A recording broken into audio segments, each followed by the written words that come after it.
Le système numérique le plus couramment utilisé dans le monde est le système numérique hindou-arabe qui a été inventé en Inde. Le scientifique indien Brahmagupta est la personne qui a inventé le chiffre 0. On le remercie parce que sans lui, on n'aurait rien pour désigner le nombre de tournois remportés par Tiasso sur le World Tour. On débriefe tout de suite l'Indian Open dans le 156e épisode de 21 Shuttle. Badminton at its very, very best. My goodness me. What a rally! Oh, sensational!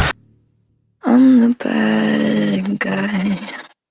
Take that!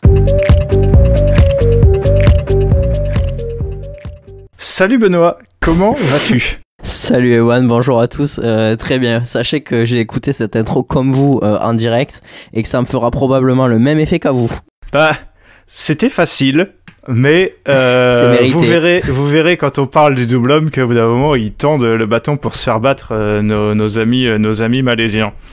Nous, on va pas commencer par le double homme, on va commencer par le double mix dans l'ordre des finales, et c'est là qu'on doit vous annoncer quelque chose si vous n'avez pas suivi le tournoi en parlant des finales, c'est qu'il y a plusieurs matchs pendant la semaine, et notamment 2 finales qui ne se sont pas jouées, puisque tout simplement il y a la grippe qui traîne dans l'équipe chinoise. La BWF donne même un peu plus d'indications sur les symptômes. Je vous laisserai aller voir si vous êtes d'humeur curieuse. Du coup, Watanabe Higashino, les Japonais, remportent le tournoi donc par défaut, puisque Wang Yuang, les champions olympiques, n'ont pas pu disputer le tournoi. Benoît, Watanabe Higashino, alors c'est bizarre de gagner de cette manière. Mais au lieu de parler de la finale, je vais directement t'envoyer vers la demi, qu'ils ont remporté face à Zheng Wang, les autres Chinois, vice-champions olympiques, champions du monde, champions de l'univers en double mix.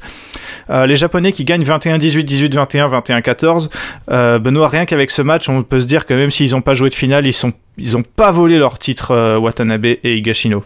Bah clairement, je crois qu'ils ont mis fin à une série de 25 victoires consécutives et c'était déjà eux au Japon l'année dernière qui avaient mis fin à une série de Dieu sait combien de victoires consécutives de Zheng Wang qui n'avait pas perdu depuis. Donc, sauf que au Japon, justement, moi je me suis fait la réflexion, alors là il n'y a pas eu de finale, mais au Japon ils n'avaient même pas transformé ça par un titre puisqu'ils avaient perdu derrière. Là ils n'ont pas été emmerdés, hein. C'est ça. Y a pas eu besoin. Non, mais c'est vrai qu'on aurait aimé la confirmation quand même, parce que souvent c'est le genre de victoire où derrière c'est un peu plus compliqué. Mais le match de Watanabe Higashino, c'est surtout ce 3e set où c'était une démonstration. Y a pas grand chose à redire. On reparlera de Zheng Wang après parce qu'il y aura des trucs à redire sur eux. Mais Watanabe Higashino, ils ont fait le match qu'on attendait. Ils ont été à leur meilleur niveau, eux pour le coup. Et cette victoire, elle est totalement méritée, je pense. C'est clair, la manière dont ils sont repartis ultra fort dans le 3e, ils ont fait que des bons choix. Les Zheng Wang, tu as raison, on en reparlera, n'ont pas été à leur meilleur niveau, ok, mais ils battent quand même 98% des paires mondiales avec ce niveau. Mais pas Watanabe Higashino, qui c'est vrai, on nous a fait la réflexion, je crois, dans un commentaire sur l'épisode précédent, on n'a peut-être pas assez insisté, ils avaient raté pas mal de matchs fin 2022 à cause de diverses blessures, et reviennent fort, hein, franchement, début d'année impressionnant des Japonais, je trouve.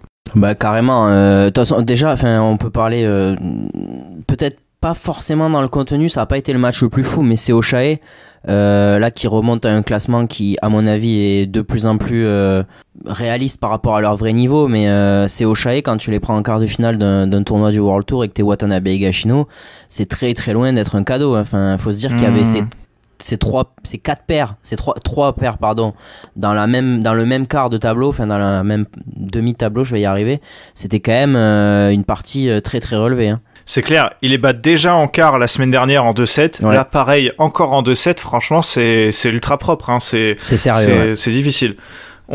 Pour Watanabe Higashino, est-ce que tu as quelque chose à rajouter ou alors on passe à Zheng Wang direct ?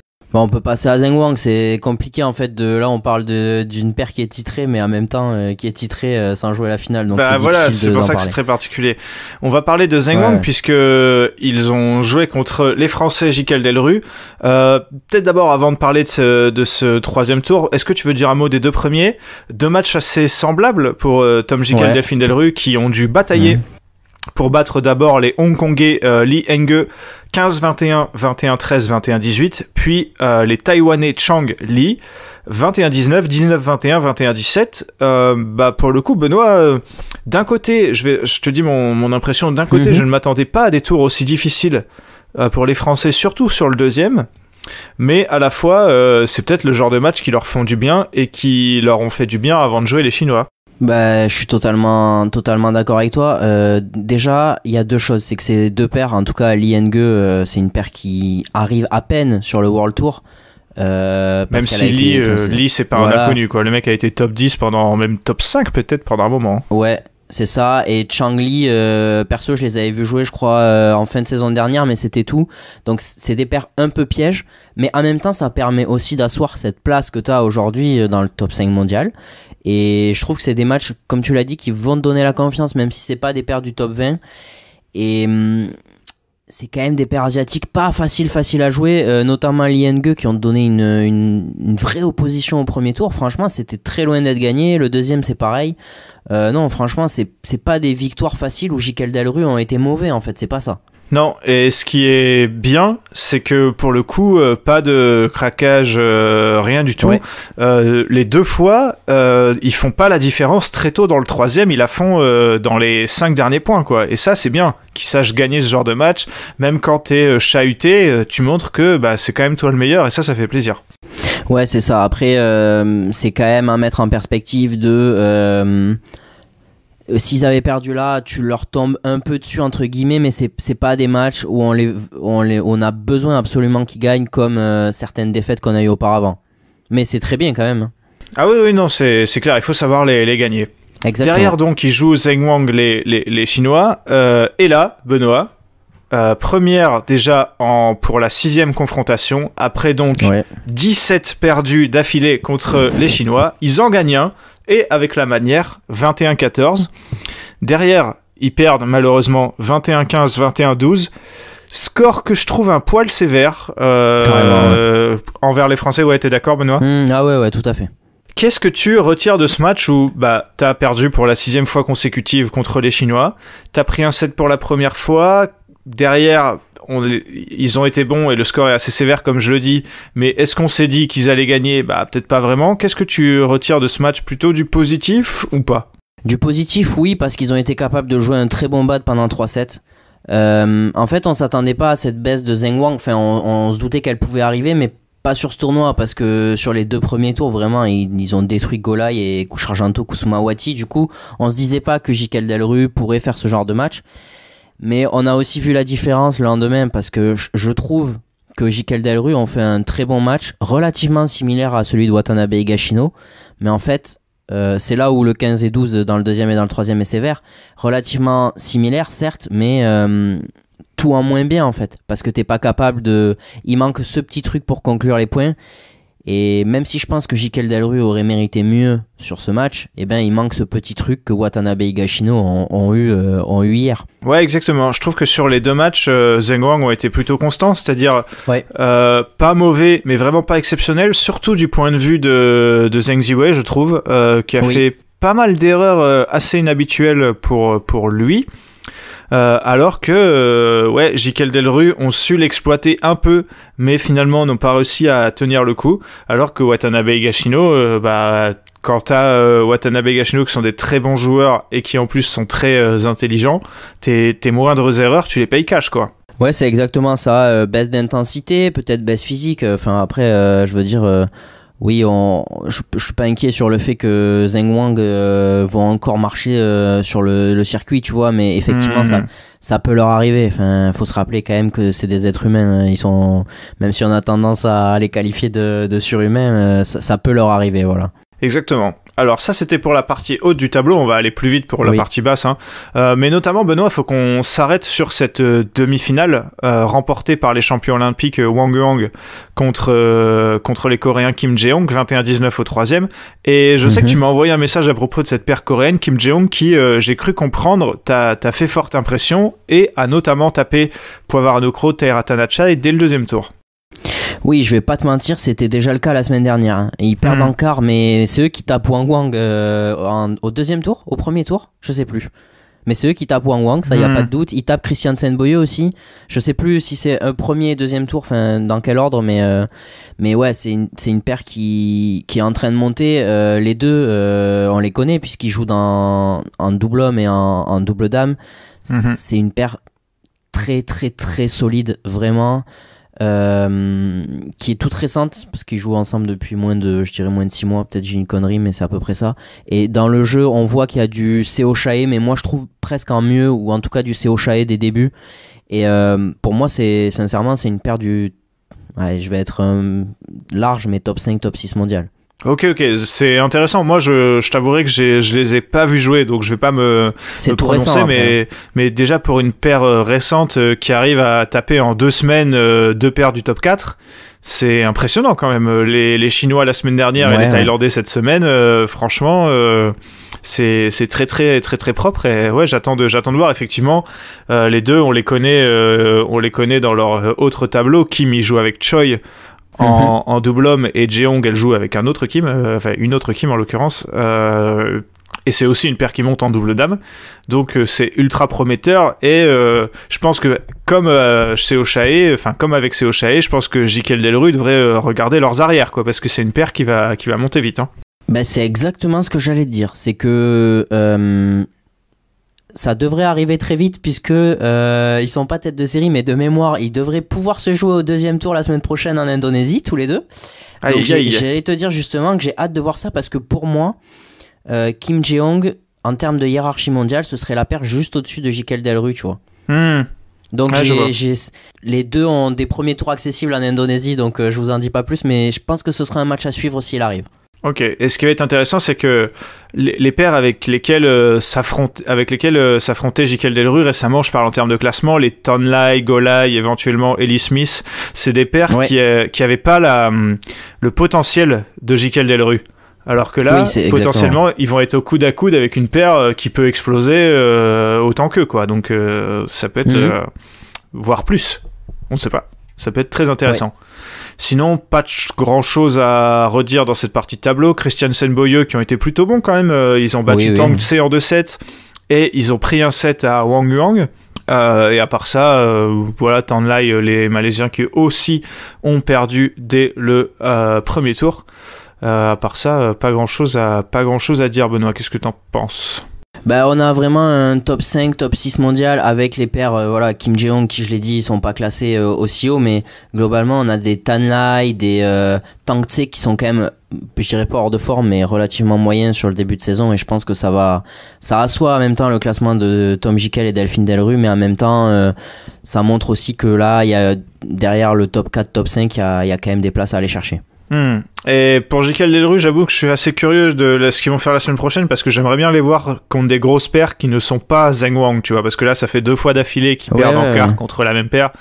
C'est bien de prendre un set aux Chinois, mais j'aimerais bien voir ce qu'ils peuvent faire contre d'autres grosses paires.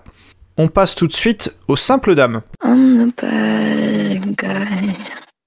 Take that! Simple dame, là, il y a eu finale. Et il y a eu finale au résultat assez inattendu, Benoît. Victoire d'An Se-young, la sud-coréenne, qui bat Akane Yamaguchi, la japonaise, 15-21, 21-16, 21-12. Benoît, An Se-young qui était menée 10-5 et qui avait perdu les 4 dernières confrontations contre Yamaguchi. Souvent, quand les matchs s'allongent, ça arrange plus la japonaise que la coréenne. Mais pas cette fois. C'est vrai, et c'est justement là qui est toute la différence, je trouve, c'est que Akane Yamaguchi a craqué comme rarement. C'est vraiment, si vous avez l'occasion d'aller voir un résumé, ou pas forcément le match entier, mais ce 3e set, j'ai rarement vu Akane Yamaguchi faire autant de fautes, de manque de lucidité et de fatigue, parce que c'était flagrant. Et puis An Se-young, est-ce que sur les 2 premiers tournois de la saison, on peut dire qu'on est en train de retrouver la An Se-young qu'on avait, c'est quoi maintenant, fin 2021, qui gagne en Indonésie, et quand elle s'est révélée un peu, là il y a un truc, quoi. Je trouve qu'elle a trouvé des parades au jeu d'Akane Yamaguchi. Mais c'est ça qui est compliqué, surtout quand t'es Han Se-young, c'est que tu dois trouver des parades pour arriver à battre Ebing Jiao, pour arriver à battre éventuellement Tai Tzu-Ying, qui est un jeu complètement différent. Après, tu dois potentiellement savoir battre Chen Yufei, tu dois savoir battre Marine. C'est compliqué le double dame quand t'arrives, et le simple dame, pardon. Et là, elle a parfaitement réussi. Benoît, c'est marrant, enfin, on y reviendra, mais ce que t'as dit à propos de Yamaguchi, j'ai l'impression d'avoir, on pourra peut-être dire à peu près le même avis sur Axelsen, relatif à la fatigue. Donc, c'est peut-être aussi le fait que ça arrive à ces deux-là, et surtout à Yamaguchi, qui est quand même une joueuse très endurante à la base. Ça montre que peut-être que les tournois, en tout cas celui de la semaine dernière et même celui-ci, ont été peut-être plus éprouvants que ce qu'on pourrait penser, quoi. Je le pense, même si sur Yamaguchi, on y reviendra. Yamaguchi, c'était beaucoup plus flagrant dans le troisième set que Victor Axelsen, mais oui, peut-être que ça pèse. C'est aussi une reprise pour eux. Le niveau est assez élevé en plus, hein, donc. Voilà, exactement. Même si la coupure a pas été très longue, ouais, j'ai dû. Moi, franchement, je pense quand même qu'il faut donner du crédit à Han Se-young qui a posé beaucoup de problèmes, notamment dans ses attaques courtes croisées. On reviendra sur Axelsen plus tard, mais ouais, Han Se-young a vraiment trouvé des parades et je pense que ça peut lui servir. Je crois qu'elle avait perdu sur les 3 ou 4 dernières confrontations contre Yamaguchi. C'est ça, donc, 4 fois. Il y avait vraiment une sale série, quoi.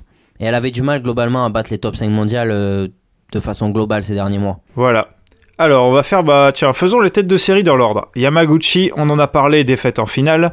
2, Han Se-young, victoire. 3, Chen Yufei.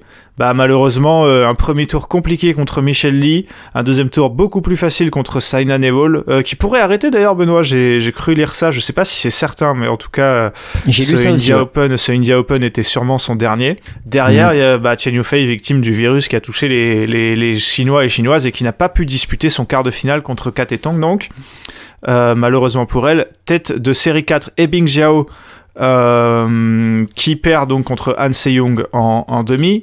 5, Sindhu. Compliqué, défaite dès le premier tour contre Kat Tong qu'il avait déjà battu l'année dernière à domicile aussi à l'Indian Open. Début d'année compliqué pour Salav et Sindhu. Ouais.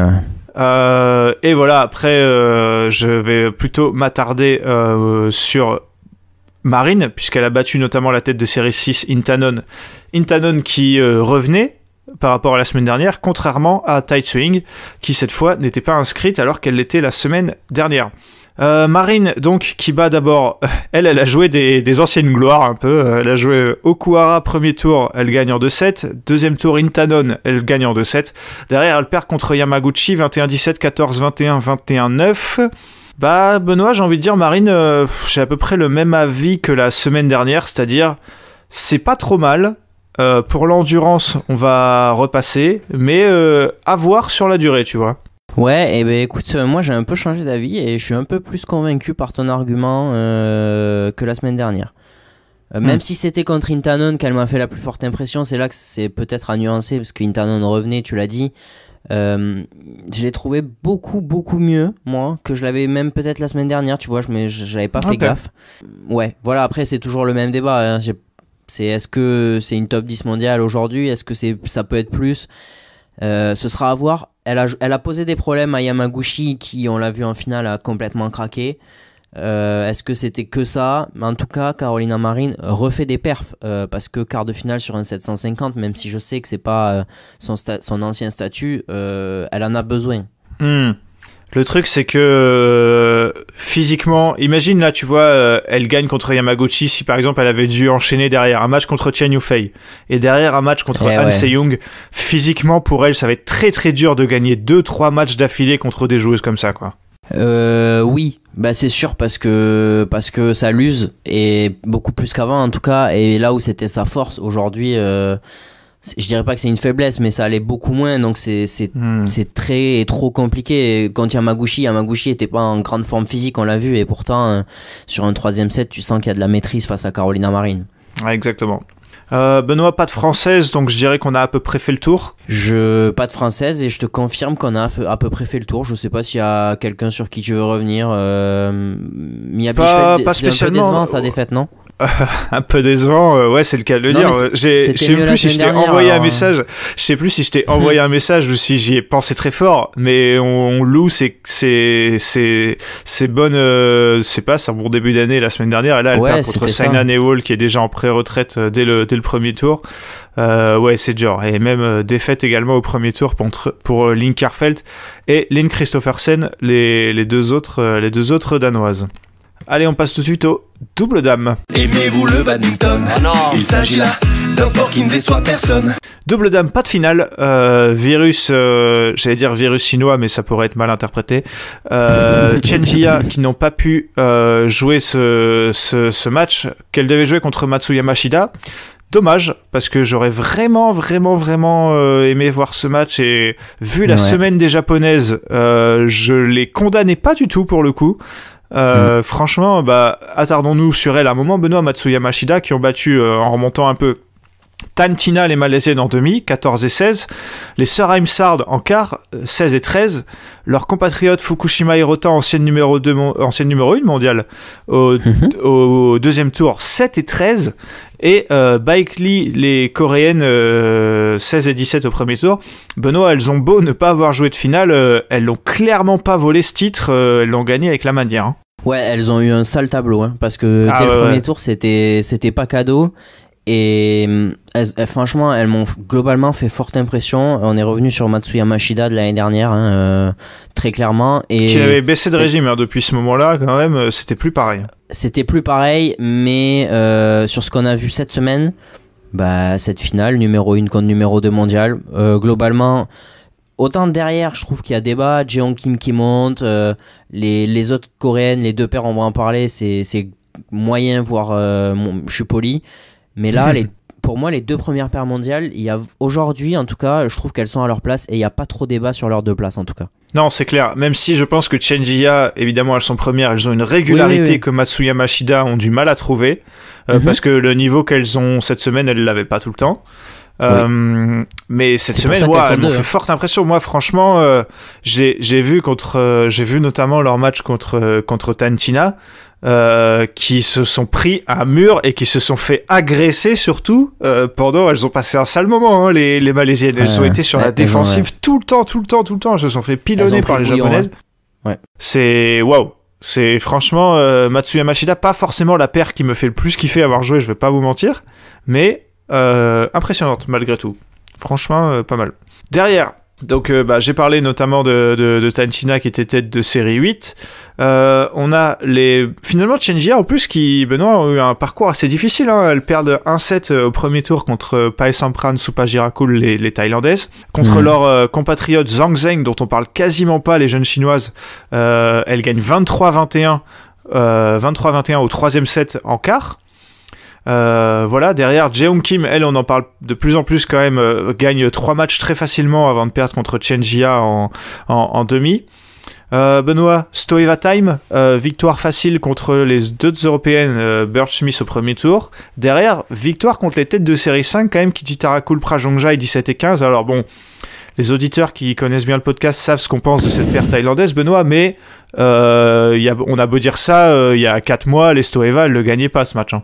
C'est exactement ça, c'est qu'on a beau penser ce qu'on veut, Kititarakul, Prajongjai, pour les Stoeva, c'était pas une paire facile à prendre. Là, je trouve, en termes de score, c'est ce à quoi on s'attend des Stoeva face à une telle paire. Donc, écoute, je vais pas m'enflammer encore une fois, comme je l'ai dit la semaine dernière, parce que l'année dernière, on nous y prendra plus. On nous a claqué après, donc je vais pas m'enflammer, mais il y a quand même du mieux, même si en quart de finale, si elles prennent une volée. Elles prennent 14 et 8 contre Jeong Kim. Je pense honnêtement, je suis pas dans leur staff, je pense que même si elles prennent un score comme ça, elles peuvent se satisfaire d'un quart sur un 750. Hein. Pour l'instant, c'est largement mieux que ce qu'elles proposaient en fin d'année et quasiment toute l'année dernière. Côté coréen, c'est pas ouf. Hein. Oui, pardon. J'allais dire, je te relance. On peut parler des paires coréennes, je veux dire, pas Jeong Kim, mais les autres. C'est plus que c'était, mon petit Benoît. Défaite au deuxième tour pour Kim Kong, qui perd 18 et 19 contre la paire japonaise Iwanaga Nakainishi. Même chose pour Lee Shin, qui perd au deuxième tour 18 et 19 contre les sœurs Heimsard. Alors, Les 2 fois, c'est pas des paires dégueux, mais les 2 fois, c'est avant, c'est 2 paires qui récemment étaient demi-finalistes aux Jeux Olympiques, c'est 2 paires qui étaient top 4 mondial, voire mieux, et ces 2 paires, en plus, Benoît, il y a des paires où on peut expliquer, autant là, il y a eu blessure et tout, mais c'est dingue comment la hiérarchie du double dame, où les japonaises et les coréennes étaient toutes puissantes, ça s'est inversé, mais tellement vite, moi perso, je ne l'ai pas vu venir. Pareil, après encore plus pour les coréennes parce que les japonaises il y a quand même eu il y a plus d'explications, voilà, mais en fait les coréennes c'est cette passation avec Jeong Kim qui a été plus vite que la lumière quoi, parce que on se retrouve pas sans paire coréenne dans le top mondial, alors même si Kim Kong et Lee Shin sont encore dans le top 10, mais en termes de niveau, aujourd'hui c'est plus compliqué, mais Jeong Kim, t'as l'impression qu'elles sont passées inaperçues et pourtant elles sont aujourd'hui bien meilleures. Peut-être que la Corée va réfléchir à casser les paires, même si à quelques mois de la qualif olympique c'est pas ouf, il faudrait peut-être y penser. Ouais, parce que là, si tu fais pas gaffe, tes 2 paires qui y vont, c'est Jeong Kim et Baek Lee là pour l'instant. Bah t'en auras qu'une, surtout notre rythme. Ouais, c'est ça. Donc casser les paires, faudrait peut-être y réfléchir assez vite, parce qu'en plus il y avait déjà eu des tests en plus quand il y avait eu des différentes blessures, donc je pense il faudrait y songer. Et ouais, Benoît, je l'ai dit tout à l'heure, mais Fukushima Hirota, ancienne numéro 1 mondiale, qui prennent 7 et 13 contre Matsuya Machida, alors que Matsumoto Nagahara n'était même pas là, c'est compliqué aussi pour les anciennes entre guillemets paires japonaises. Ouais, là ça commence on leur a donné du temps, toujours, hein, mais là, ouais, ça devient compliqué. Et c'est terrible quand même, hein, comment une blessure, elle pour le coup, a freiné la paire. C'était une grave blessure, mais oui, je suis d'accord. Ouais, très grave blessure au pire moment. Tu joues les Jeux Olympiques blessé. Enfin, on va pas se refaire le film, mais c'est quand même un peu triste. On va finir, Benoît, avec la paire française, Margot Lambert et Anne Tran. Qu'est-ce que t'en penses de cette défaite face aux Indiennes Jolie Poulela, défaite 22-20, 17-21, 21-18, un match long qui a duré 1h26, et voilà, les Françaises menaient 2-0 dans les confrontations directes. Alors ok, les Indiennes étaient à domicile, le scénario a été un peu fou parce que dans le 3e set, les Françaises perdaient, je vais vous dire ça tout de suite, elles perdaient 17-11, elles reviennent à 17-17 pour finalement s'incliner. On peut pas s'empêcher d'avoir des petits regrets et peut-être même des gros. Benoît, qu'est-ce que t'en penses? Des gros, oui, forcément, tu mènes 2-0, alors certes, faut quand même rappeler qu'elles sont dans le top 20 mondial aujourd'hui, les Indiennes, parce que il y a quand même quelques bons résultats sur des gros tournois, mais sans vrai perf contre des grosses paires mondiales. D'ailleurs, suffira de parler de leur 2e tour, mais des gros regrets, parce que Lambert Tran, la semaine dernière, oui, la salle et tout ça, pas de doute, ça les a gênés, sauf qu'on les attendait au tournant avec un tirage favorable, faut dire la vérité. Tu prends pas de tête de série, et tu prends pas de tête de série, tu prends même une paire jouable. Très frustrant au vu du scénario, au vu des occasions que t'as, parce que je pense que le score est pas trompeur sur le fait que le match soit serré. Il y avait la place. Donc forcément, quand tu gagnes pas un premier tour de 750 où il y avait la place, c'est forcément frustrant, ouais. Moi, ouais, voilà, c'est ça le problème que j'ai avec Lambert Tran, et j'avais le même problème avec Lefel Tran. C'est ok, c'est bien de briller sur des tournois européens, de gagner et tout, mais à la rigueur, je vais pas dire je m'en fiche, c'est cool, mais quand t'as des occasions, le niveau auquel elles sont, c'est-à-dire entre 25 et 20 mondiales, c'est un niveau très compliqué à évoluer, parce que quand t'es sur un gros tournoi comme celui-ci, et que là, Benoît, sur le tournoi de la semaine dernière et sur celui-ci, elles prennent pas des tirages, franchement, ça va, quoi. Et tes occasions, il faut les saisir, quoi. Et c'est ça qui est frustrant, parce que là, elles repartent sans victoire, alors que tu pouvais tu mettre assez bien niveau points en gagnant ce match, même quitte à perdre, comme l'ont fait les Indiennes contre Zhang Zheng, les Chinoises derrière, tu vois. Oui, après, tu passes au 2e tour, ton risque de prendre une tête de série, il est quasi de 100%, donc c'est même pas la question. Ouais, c'est ça, juste tu gagnes le premier. Quand en fait, tu penses même pas tableau. Tu penses, tu dis comme les footeux, on prend les matchs les uns après les autres, et quand t'as un match contre des Indiennes que t'as déjà battu 2 fois, il faut les gagner, c'est très frustrant. Tu peux juste te dire, oui, il y avait des tirages plus faciles, mais je pense pas qu'elles soient dans cette optique-là de se dire, ouais, on n'a pas eu de réussite au tirage. Le match, évidemment qu'elles ont envie de le gagner, mais là, c'est vrai que sur ce tournoi-là, c'est particulièrement frustrant de pas, même sur la tournée, des de la quinzaine là de pas gagner un seul match, quoi. Ouais, non, clairement, c'est dommage, occasion ratée pour Margot Lambert et Anne Tran. On passe tout de suite au double homme. Oh là là, Benoît, on parlait d'occasion ratée. Look at this, look at that. Quelle meilleure transition pour parler de cette finale de double homme. Et là, Benoît, tu vas me régaler, je vais te laisser, moi j'ai déjà fait une petite intro dessus. Victoire des Chinois Liang Wang, dont on commence à parler de plus en plus, face à qui? Face à Aaron Chia et So Woo-ik, les champions du monde, qui s'inclinent 14-21, 21-19, 21-18. Benoît, on pensait que, mais en fait non. On pensait que, mais en fait non. D'ailleurs, je vais te dire un truc, c'est que j'ai été surpris. Parce que quand j'ai lu le post de la BWF sur les détails de la maladie chinoise, j'étais persuadé que ça parlait de Chiasso. Et en fait, pas du tout. Ouais, d'ailleurs, ça aurait été tellement triste qu'ils gagnent leur premier tournoi sur un forfait en finale. Malheureusement, pour eux, les Chinois étaient bien là et sont allés le chercher.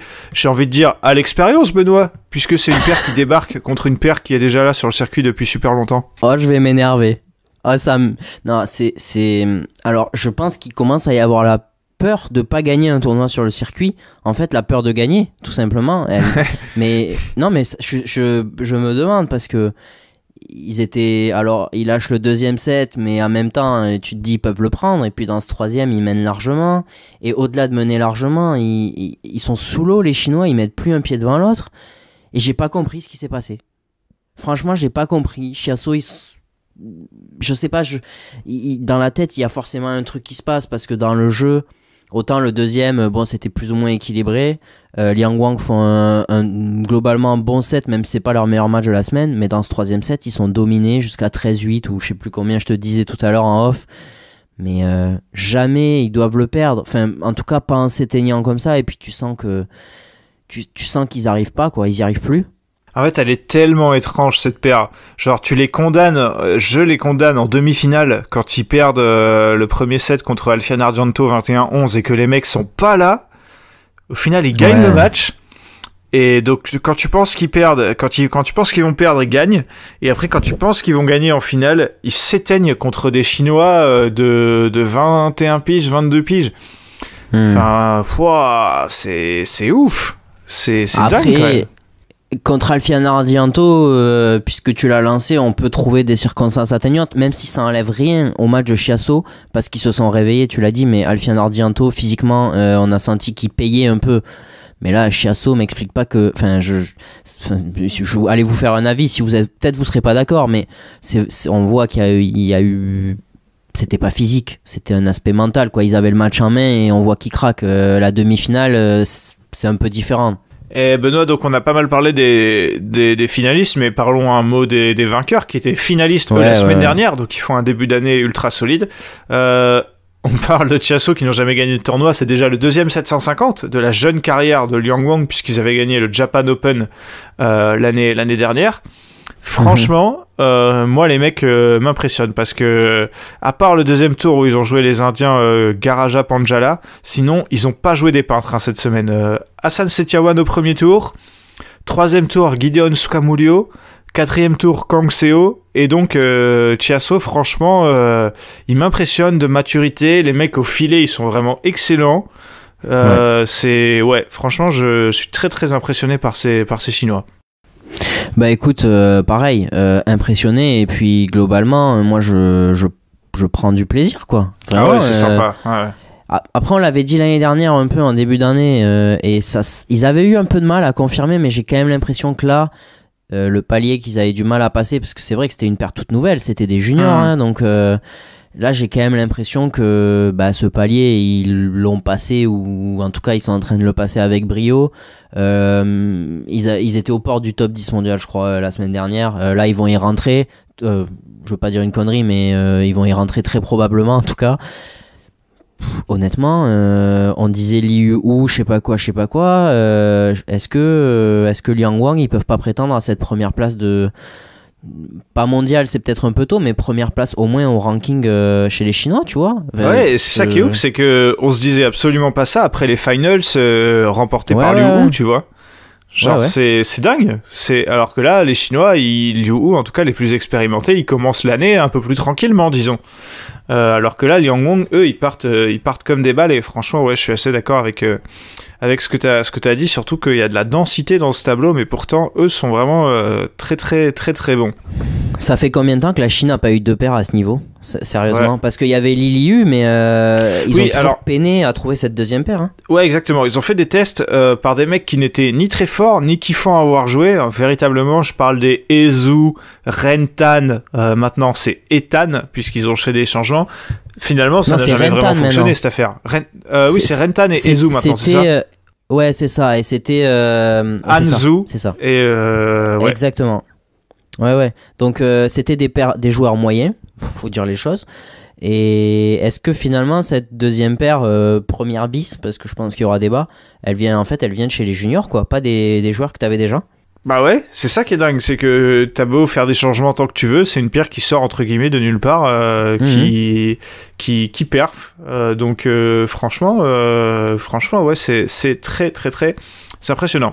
Bah tiens, tête de série 1, Oki Kobayashi, toujours 0 victoire cette année, Benoît, puisqu'ils ont perdu au premier tour contre Kang Seo. Alors ok, ils prennent des clients qui devraient être tête de série, je pense, au premier tour, mais tu perds 21-13, 21-18, comme la semaine dernière où t'avais déjà pas passé le premier tour. C'est compliqué quand même ce début d'année pour les têtes de série 1 Oki Kobayashi. Ouais, compliqué comme la fin d'année, mais j'aimerais avoir ton avis un peu justement là-dessus. On se disait finalement qu'ils surperformaient pas, puisque c'est quand même ils ont quand même perfé dans la durée, c'était pas juste sur 1, 2, 3 tournois, mais je trouve qu'il y a une vraie différence avec Alfian Ardianto. Moi, Alfian Ardianto, j'ai vraiment l'impression qu'ils ont ce truc pour régner 10 ans, je sais pas, mais ils ont le niveau de base, en fait, le niveau plancher pour vraiment régner sur le double mondial, et je trouve que Oki Kobayashi, c'est facile peut-être de le dire aujourd'hui, mais j'aimerais avoir ton avis là-dessus. Oki Kobayashi, c'est peut-être pas le cas en fait.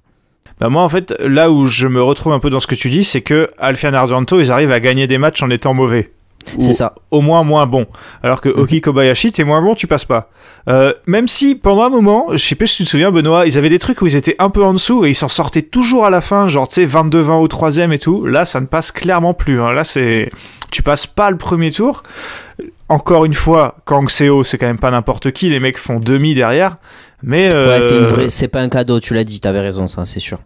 Mais ouais, franchement, c'est compliqué ce début d'année. Et c'est vrai que le double homme, c'est vraiment un tableau en ce moment où dès que je pense avoir compris quelque chose, en fait, j'avais pas compris. Sauf quand je comprends que effectivement, Chia et So ne gagneront jamais un tournoi. Ça, on a vraiment bien compris. Kang Seo derrière, ils feront demi. Liu Hu profite du forfait au deuxième tour de Ranky Reddy Shetty, qui lui n'avait pas de problèmes intestinaux, mais Chirag Shetty s'est blessé à l'entraînement le matin même, me semble-t-il. Donc Kang Seo qui perdent finalement en demi face aux futurs vainqueurs Liang Wang, Hassan Setiawan qui perdent aussi contre les futurs vainqueurs, on en a déjà parlé. Parlons des Minions. J'ai nommé Marcus Fernaldi Gideon et Kevin Sanjaya Sukamuljo, qui passent 2 tours, on va dire, relativement à l'arrache, contre Fernando Martin tout d'abord, 15-21, 21-17, 21-10, et contre Rentan, une des paires dont je parlais tout à l'heure, 16-21, 21-18, 23-21, et derrière ils se font un peu arracher quand même, 21-12, 21-18, Kevin Sanjaya Sukamuljo, il a lui-même avoué qu'ils avaient fait un très mauvais match, mais il n'y avait pas besoin de l'avoir joué pour deviner ça. Oui. Qu'est-ce que tu penses de la semaine des Minions où déjà c'est déjà miraculeux qu'ils s'en soient sortis au tour d'avant, que j'ai un peu regardé contre Rentan, tu sens qu'ils vont le chercher loin. Hein. Ouais, même déjà contre Fernando Martin, parce que pendant 7,5 je pense que la lumière n'était pas déjà... allumée. Ouais, clairement. Et en plus, c'est pas c'est vraiment, encore une fois, j'en en a parlé la semaine dernière tous les deux, mais c'est pas ce qu'on a pu leur reprocher, le manque d'envie et tout. Là, t'as l'impression qu'ils sont parfois, à part contre Liang Wang, ils font vraiment un mauvais match, mais t'as l'impression qu'ils sont au max de ce qu'ils peuvent produire, et c'est ça qui me fait flipper. Enfin, je sais pas si si vous avez vu, ou même si toi, Ewan, t'as vu le tirage de la semaine prochaine, mais je crois qu'ils prennent Kang Seo ou Choi Kim au premier tour. Je vois pas comment ils peuvent battre ces paires-là aujourd'hui, en fait. Ouais, Benoît, j'ai vu sur Twitter un gars cette semaine qui disait qui parlait de Gideon Sukamuljo et qui disait que pour lui le problème c'est qu'ils avaient du mal à se réinventer et qu'en fait ils refusaient entre guillemets de se réinventer. Et c'est vrai qu'on peut pas totalement lui donner tort, parce que on a l'impression que ils essayent un peu les mêmes recettes, mais avec 2 joueurs maintenant qui sont beaucoup moins forts et des mecs qui savent les prendre en face, quoi. Donc je suis assez d'accord avec lui. Eh ben écoute, il y a du vrai, et j'allais même te dire que face à Liang Wang, c'était encore plus flagrant parce que Liang Wang, sans dire que c'est Gideon Sukamuljo, il y a un petit truc proche, mais un peu tout en version 2.0, tu vois, dans le gabarit, dans la puissance de ce match. C'est pas encore une fois, n'allez pas dire ce que j'ai pas dit, hein, les deux paires ne sont pas les mêmes, mais il y a un petit truc assez similaire dans le jeu, je trouve, et ça a été, ouais, je trouve que dans ce match ça a été encore plus flagrant de justement ce que t'as lu sur Twitter. Je trouve ça assez vrai et ça s'est révélé dans ce match, ouais. Les paires françaises, et après tu me diras si tu veux rajouter quelque chose, Christo Popov et Thomas Junior Popov qui ont perdu au premier tour contre les Thaïlandais Jamko Kedren 29-27, 21-14. Ah Benoît, je sais que t'as été assez frustré des Popov qui ne prennent pas ce set. Alors oui. C'est comme souvent avec les Popov, il s'est passé des trucs assez ouf, il y a eu des volants de sets sauvés d'un côté comme de l'autre, mais c'est dommage quand même. C'est dommage parce qu'ils méritaient de le prendre surtout. En fait, c'est toujours le même truc, c'est que ils méritent, ils sont très loin d'être mauvais en fait, c'est ça. Mais t'as l'impression qu'il manque toujours ce truc de la paire de double pour aller gagner des matchs. Et Jamko Kedren, ça reste un premier tour accessible, la vérité c'est ça. Donc c'est frustrant, c'est très très frustrant. Lucas Corvet et Ronan Labarre intégrés un peu avec le jeu des forfaits dans ce tableau, n'ont pas fait du tout le poids face à Strup Rasmussen, ce qui me surprend un petit peu. 21-10, 21-11 pour les Danois, qui eux ont raté quand même une belle occasion derrière parce qu'ils perdent contre l'Amstrus Seidel, et moi je pensais qu'ils allaient le gagner parce que pour moi le début d'année des Strup Rasmussen il est pas trop mauvais. Mais là pour le coup il n'y a rien eu à faire pour Corvet et Labarre. Non, il n'y a rien eu à faire. Moi, je m'attendais un peu à ça, honnêtement. Okay. Bon, après, j'ai pas grand-chose à rajouter dans le contenu. On va pas en retirer grand-chose. Maintenant, je suis un peu pareil que toi, un peu déçu. Parce qu'ils dominent largement l'Amphus Idol dans les confrontations. Mais c'est vrai que leur semaine dernière... on n'avait même pas pu leur taper dessus. Donc, c'est que c'était plutôt bon. Oui, c'est là que t'es déçu, en fait. C'est là que je suis déçu, mais même là, tu vois, je m'étais dit, quand même, il y a eu un truc la semaine dernière. Évidemment, ils m'ont rappelé à l'ordre très très vite. Et ça fait aussi, on l'a pas dit la semaine dernière, mais ça fait 2 semaines que Koshin, les anciens champions du monde coréens qui ont gagné les IFB il y a 2 ans, se mettent dans les tableaux. Là, la magie, elle a disparu, Benoît. Là, ils perdent au premier tour contre l'Amstrus Seidel. De mémoire, ils doivent perdre aussi au premier tour la semaine dernière. Oui. C'est pas foufou, hein. Là, ils ont 70 ans, quoi. Voilà. Comme on n'avait pas voulu le croire aux IFB. Quand ils avaient gagné. Où là, ils avaient pas beaucoup de... Ils étaient pas beaucoup plus vieux, enfin plus jeunes en tout cas, mais à l'époque, ça se voyait pas. Oui. Benoît, fini avec le double homme ou pas ? Écoute, pour moi, oui. Eh bien, il est donc temps de passer au dernier tableau, le simple homme. Oh my goodness! La finale, elle s'est jouée, et quelle finale, Benoît ? Victor Axelsen, il a pas gagné. J'ai trop l'habitude, surtout quand il joue une finale, puisqu'il avait gagné les 13 dernières. Pas de 14e, il perd contre Kunlavut Vitisarn dans le remake de la finale des derniers mondiaux. Le Thaïlandais l'emporte 20-22, 10-21, 21-12.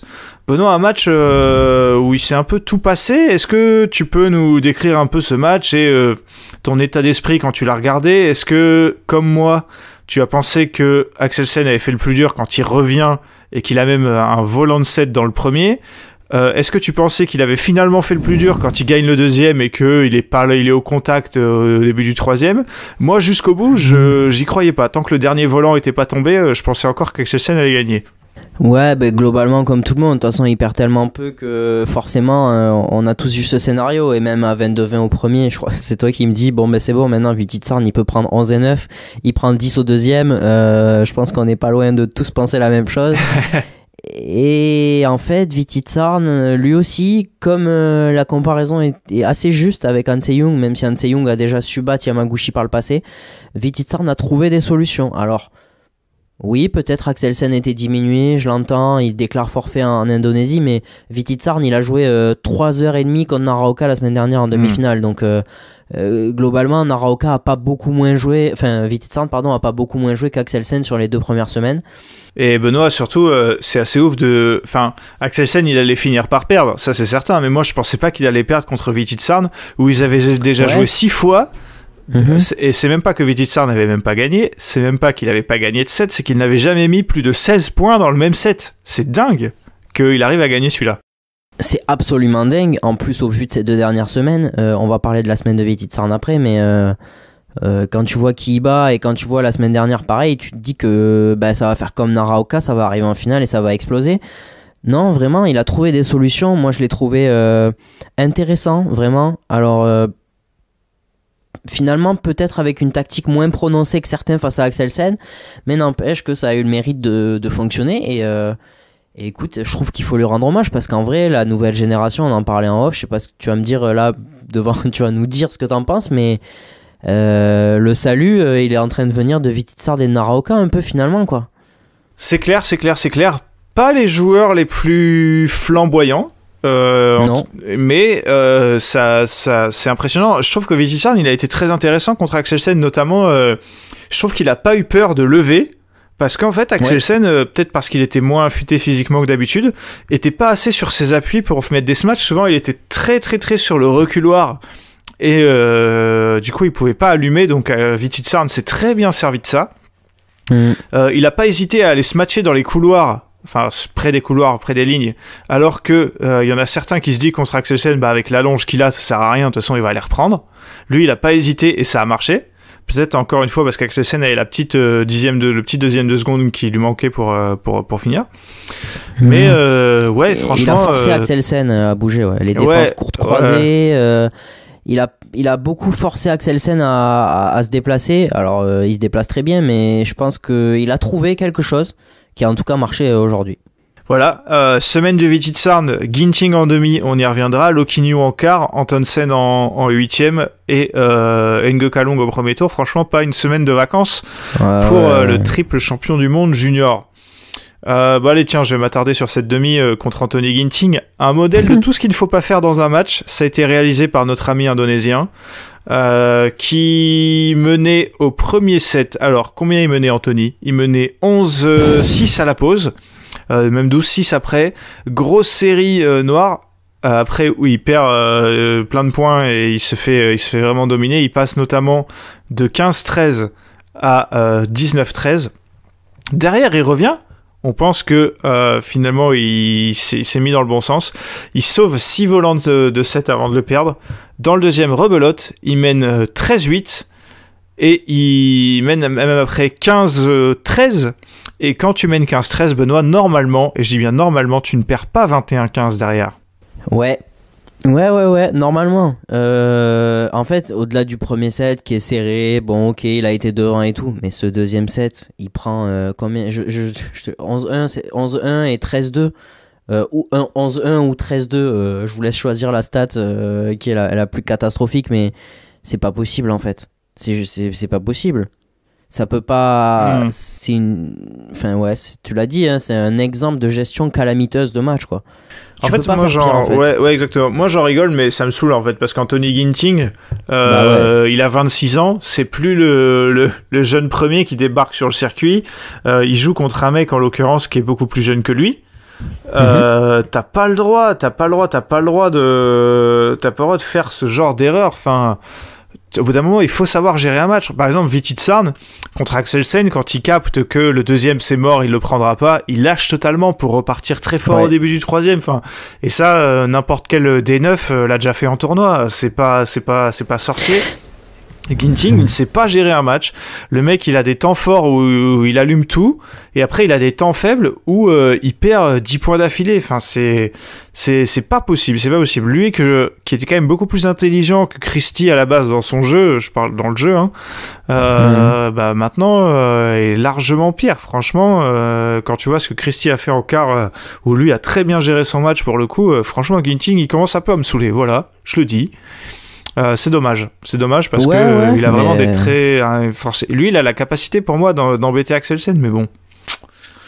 ça n'arrivera pas s'il perd ce genre de match. Elle est méritée, hein. Il va passer numéro 2 mondial, là ce sera son meilleur classement en carrière mardi. Ah, la blague. Mais de ce qu'on a vu, je parle pas de juste ce match-là, hein. C'est trop facile de juger sur l'instant, mais Víti Tsarn, il a 22 piges, il a une meilleure gestion de match que Ginting, qui a joué déjà dans sa carrière des grands matchs. Voilà. Et qui a une médaille olympique, c'est relou. terrible. Ouais, c'est relou. C'est relou parce que Ginting, il a un statut de numéro 2 mondial et qu'il mérite, je pense. Mais en tout cas, on veut le voir à cette place-là, mais avec une gestion de match comme ça, c'est relou. Clairement, c'est pas possible, quoi. Il s'est passé pas mal de trucs encore dans ce tableau de simple homme. Lizidja, lui, était numéro 2 mondial au début de cette semaine. Il a vraiment galéré à battre Rustavito. On s'est dit, ok, c'est bon, il a pris du rythme. Derrière, boum, match contre Li Shifeng, qui honnêtement fait un peu le match de sa vie aussi, il faut le dire. Et Lizidja, il prend la porte encore beaucoup trop tôt. Bah écoute, t'as tout dit, il est au fond du seau là sur le début de saison. Il nous avait promis autre chose en fin de saison dernière là. Écoute, moi j'attends de voir, mais parce que on en parle beaucoup, parce que c'est vrai que la génération Axelsen, Ginting, etc., on s'était dit il s'est barré par Axelsen, mais on attendait beaucoup de Lizidja, et en fait c'est en train d'arriver sur la génération d'après avec Víti Tsarn, Naraoka. Donc c'est un peu comme au tennis où t'as l'impression que les Tsitsipas et Medvedev ils ont déjà laissé passer leur temps, tu vois. Bah là c'est un peu la même chose. C'est ça, sauf que Lizidja on en a attendu et on en attend toujours beaucoup. Là début de saison 2023, un peu pénible. Ah mais justement Benoît, moi je pense que la clé, c'est ce que tu viens de dire, c'est qu'on en attend beaucoup, et j'ai l'impression que le mec, il était très fort en outsider, mais qui ne sait pas gérer la pression, Lizidja. Alors, à sa décharge, il vit dans un pays où c'est très difficile. Je sais que Lee Chong-wei s'exprime pas mal là-dessus pour le défendre, notamment parce que lui-même est passé par là. Lee Chong-wei, on parle d'un mec qui a choke dans toutes ses grandes finales pour un peu la même raison, je pense aussi, tu vois, enfin en partie, parce que la Malaisie, t'as une giga grosse pression.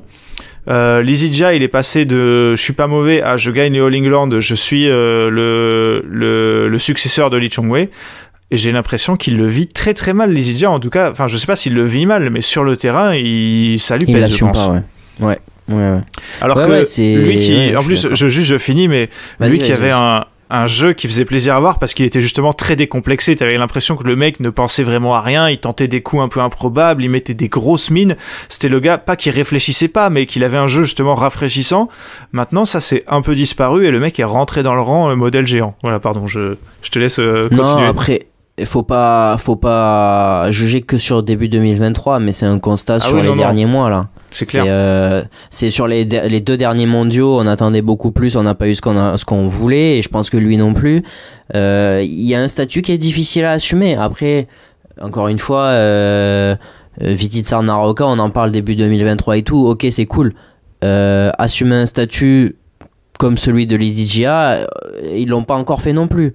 Exactement. Mais Lizidja, ça fait plus d'1 an et demi, voire 2 ans, qu'on lui donne ce statut et qu'il le digère pas. Donc ça commence à faire beaucoup. Dans une moindre mesure, Lakshasen, c'est un peu la même, tu vois, genre il est monté très fort et derrière il y a du mal à confirmer. Lokinyu, c'est un peu différent parce que lui c'était vraiment un exploit de ouf et on n'attendait pas forcément à ce qu'il soit champion du monde tous les ans. Oui. Mais ouais, en tout cas c'est dingue. Lakshasen, il a perdu contre Gemke et ça me donne l'occasion de parler de Gemke puisque d'une, il a battu Lakshasen au 2e tour. Super match d'ailleurs, Benoît, peut-être on peut en dire un mot. 21-18 au 3e. Je sais que tu t'es régalé. Je me suis régalé, les Indiens aussi, jusqu'à ce que Gemke marque le 21e point du 3e set. Jusqu'à ce qu'il branche la clim, c'était bien. Ouais, c'était un vrai bon match. Gemke, c'est pas un joueur... on n'a jamais dit qu'on le surkiffait, en tout cas dans son jeu. Mais force est de constater que son début de saison de 2023, il est revenu au niveau de son meilleur classement, ça doit être 11 ou 12. Vraiment très très très intéressant. Et je m'attendais pas à ce qu'il revienne aussi fort aussi vite. Bon, je te laisse malheureusement, voilà. Malheureusement, il faut en parler. Bon, déjà, je glisse juste un mot sur le fait qu'il a tapé Momota au premier tour 15 et 11. Mais malheureusement, Momota, c'est devenu un top 30 mondial comme un autre.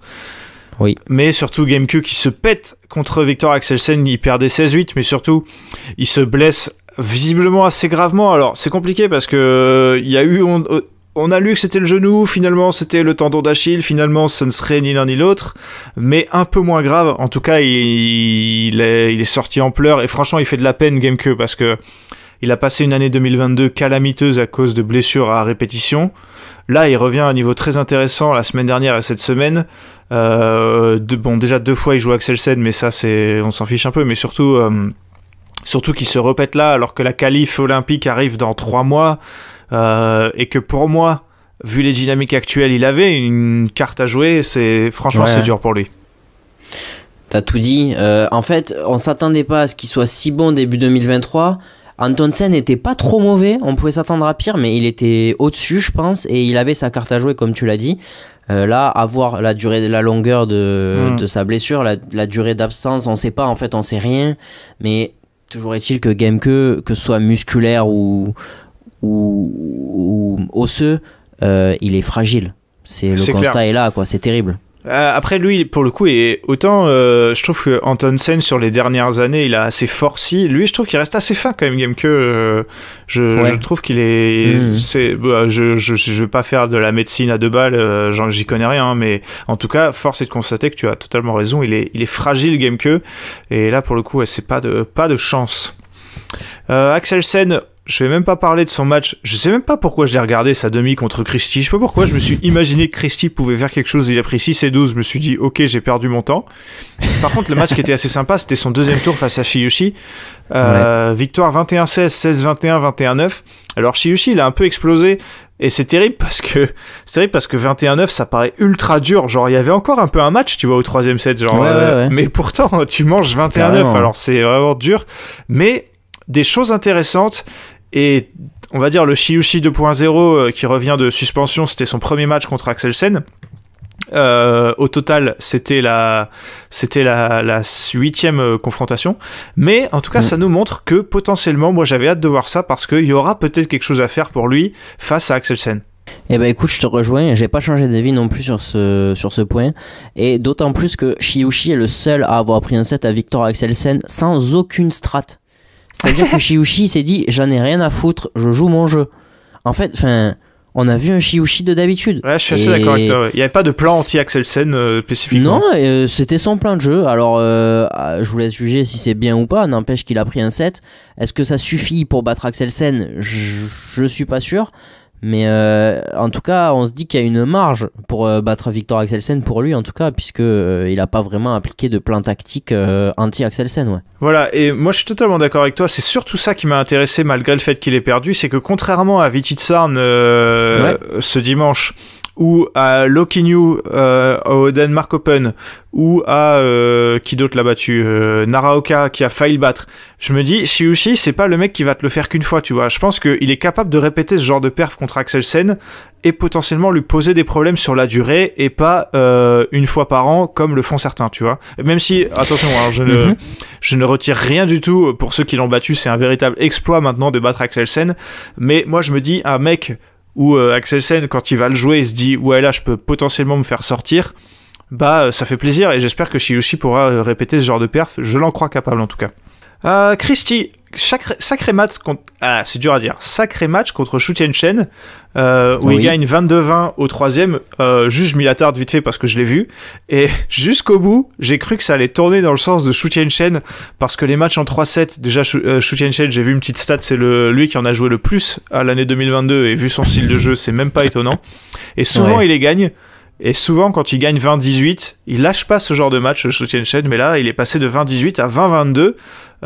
Et justement, je voulais le mettre en parallèle à l'évolution de Christie, que je trouve un peu plus posée, un peu plus réfléchie, contrairement à Ginting, qui lui a l'impression de pas du tout de perdre un peu les pédales parfois.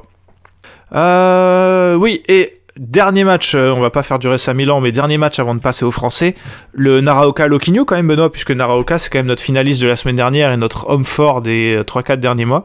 Il perdait le premier tour contre Lokinyu, il gagne le premier 21-18 et derrière 21-9, 21-7. Physiquement on sent qu'il a laissé les jambes en Malaisie. Elles ont pas fait le trajet en Inde, et face à un champion du monde contre Lokinyu qui lui peut te mettre vraiment très très puis te mettre la tête au fond du seau quand t'es pas bien physiquement, ça n'a pas manqué. Oui, c'est exactement ça. Viti Tsarn, lui, est là depuis plus longtemps et bénéficie d'un statut de tête de série. Alors, quand tu vois sa semaine, bon, tu te dis, on n'est pas trop sûr. Mais Naraoka, ça va aussi lui faire du bien. Là, c'est pas le cas, mais je sais pas si ce sera le cas en Indonésie, mais sur les prochains tournois majeurs, il sera tête de série. Et il l'a mérité. Mais c'est sûr qu'enchaîner les semaines où tu prends 5 top 10 ou 5 top 15 mondiaux, c'est compliqué, quoi. Ouais. Un mot de Vitingus qui est très très frustrant, qui perd 18 et 17 contre Lokinyu. Le mec est bon, mais juste pas assez à chaque fois. Et c'est frustrant de voir qu'un mec de son âge, qui n'est pas du tout à la rue comme on pourrait l'attendre, il lui manque si peu pour gagner des matchs, mais que ça lui arrive quand même à chaque fois, c'est que c'est pas un hasard. C'est frustrant. Côté simple homme japonais, on est quand même bien rentré dans le rang. Hein. Donc Naraoka défaite au premier tour, Nishimoto défaite au premier tour, et Momota donc défaite au premier tour, et Tsuneyama n'était pas présent. On finit avec le français Thomas Junior Popov, défaite au premier tour contre Anders Antonsen, 18-21, 21-19, 21-13. Qu'est-ce que tu en penses, Benoît ? C'est dur, c'est frustrant. Parce que je crois que c'est aux Europes où on s'est dit Tommy. Ouais, en demi, ouais. C'est en demi des Europes où on se dit Tommy, il est pas ridicule contre Anders Antonsen.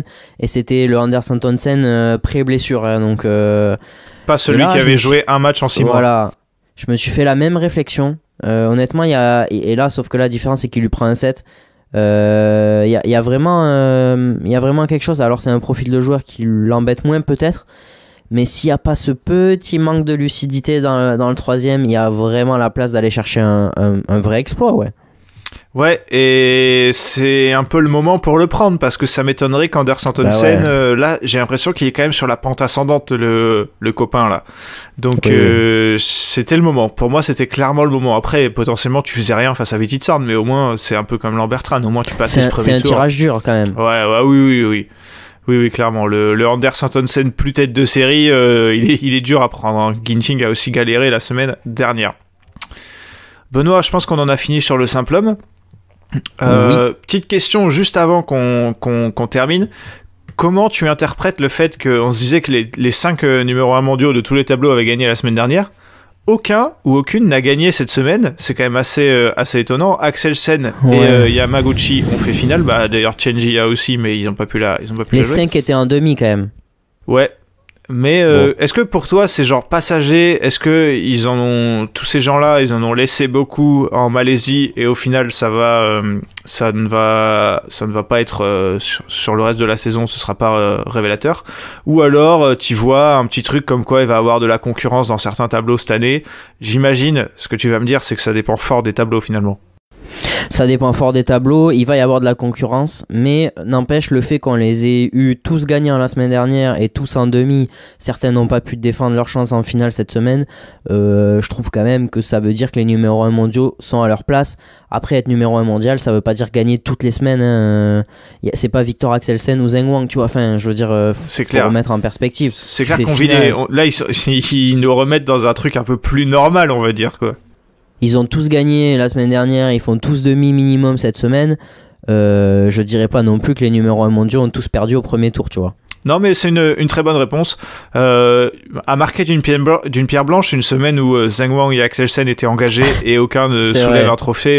Je peux vous dire que ça n'arrivera pas beaucoup en 2023. Hein. Ça, c'est peut-être même pas du tout. Donc bon, c'est intéressant. Merci à vous pour votre écoute et à vos retours toujours plus nombreux. Maintenant, on a toujours une base de commentaires sur YouTube ou autre à chaque épisode, et nous, ça nous fait incroyablement plaisir en tout cas. La semaine prochaine, on se retrouve avec l'Indonesia Masters, Super 500. Je pense que vu comment c'est parti, on fera pas le Thailand Masters dans 2 semaines parce que là, les joueurs, il y en a moins d'inscrits déjà en Thaïlande et même en Indonésie. Je vais pas vous mentir, Axelsen vient de dire au moment où on a enregistré qu'il serait pas là, par exemple. Mais ça devrait être quand même assez sympa, notamment côté français. Là, il y aura plus de place dans les tableaux pour des joueurs notamment comme Jikel Delru. Il y aura également du top 12 qui va arriver juste après. Et les championnats de France début février. Là, on a un calendrier qui est plein pendant quelques semaines, je vous promets qu'on va se régaler. Donc j'espère que vous serez au rendez-vous. Portez-vous bien, passez une bonne soirée, une bonne journée. À la prochaine.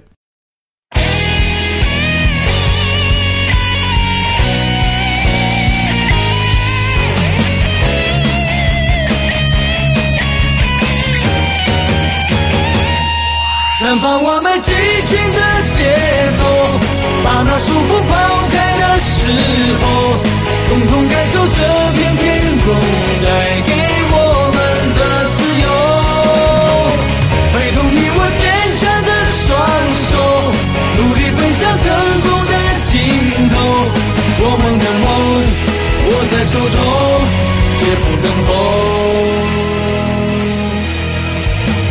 你是否在经历着平凡